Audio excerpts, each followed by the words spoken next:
Shalom,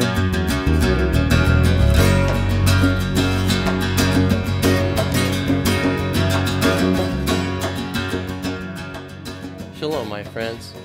Welcome to this week's newscast.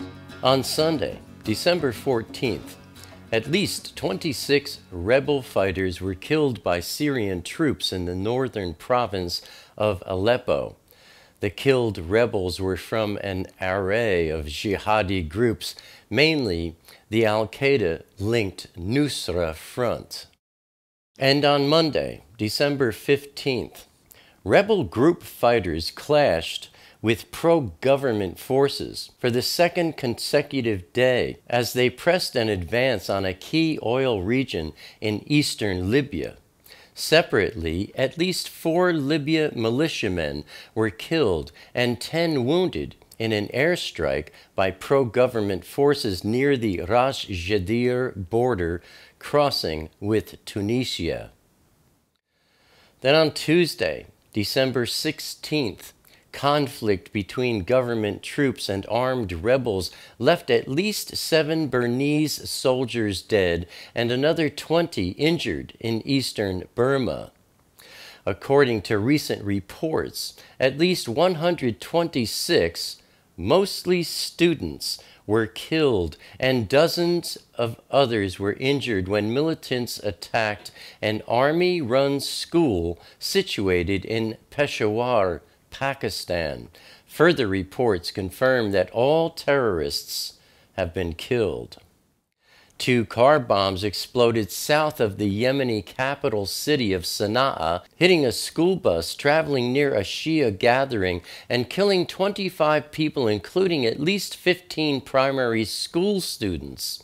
The Houthi fighters blamed Al-Qaeda for the attack in the Rada'a area of Bayda province, calling it the ugliest crime against childhood. The group said the school bus was carrying female primary school students. And on Wednesday, December 17th, Islamist militias launched an airstrike near key oil terminals in eastern Libya, stepping up a battle for the government-held facilities. It was the first time that Fajr Libya, a coalition of Islamist militias, carried out an air raid on the oil region of Al-Hilal, which is home to the Al-Sidra, Ras Lanuf, and Brega terminals.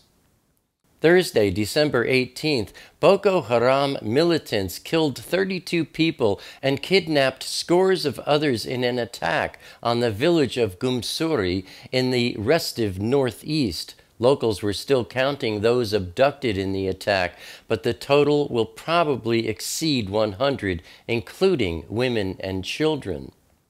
A top Uzbek militant commander and 17 other terrorists were killed in fresh airstrikes in Khyber Agency, while 10 militants were gunned down in a ground action at Malak Shaga Nula. Friday, December 19th, Kurdish forces pressed their biggest offensive against the ISIS group so far, coupled with U.S. reports that militant Supremo Abu Bakr al-Baghdadi's top aide in Iraq has been killed. Kurdish Peshmerga forces were securing the surroundings of Mount Sinjar after breaking a months-old militant siege of the northwestern region, while fighting was also reported near the city of Tal Afar, further east.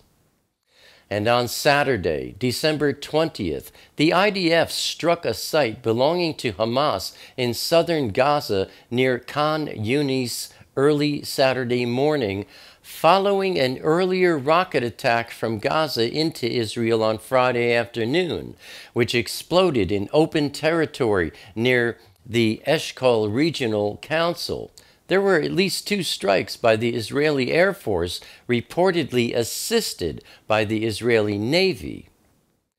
Pakistani forces, with the help of ISAF, killed Tehrik-e-Taliban Pakistan chief Mullah Fazlullah, the Ministry of Defense reported in a series of tweets on Saturday. According to the tweets, Fazlullah, who planned various major terror attacks, including Tuesday's massacre in a Peshawar army-run school, was killed Friday night in Afghanistan along the border with Pakistan. And on Sunday, December 21st, 18 Houthis were killed and 22 others were wounded in violent clashes with armed tribesmen in the northern Yemeni district of Arhab. Note, no matter how many bombs the United States drops on ISIS forces, Iraqi troops are losing ground.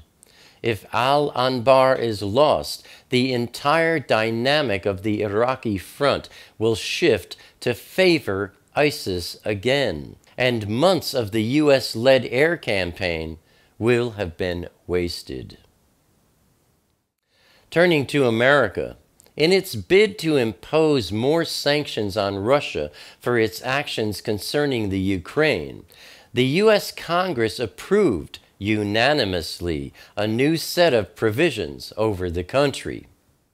Russia warned the West previously that if it pushes through with the bill, then it will retaliate accordingly. And there are now concerns about Russia's next move. Unfazed by the string of economic pressures from the West, as headlined by the fresh sanctions by President Obama, Russian leader Vladimir Putin revealed last week that Moscow will acquire 50 more intercontinental ballistic missiles by the end of 2015, further increasing the drumbeats of war.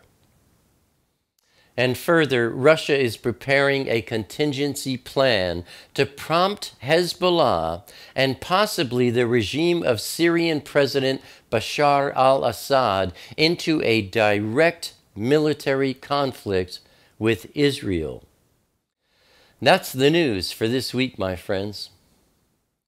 Until next week, Abba willing, I'll see you then. And until then, stay safe. Shalom, my friends.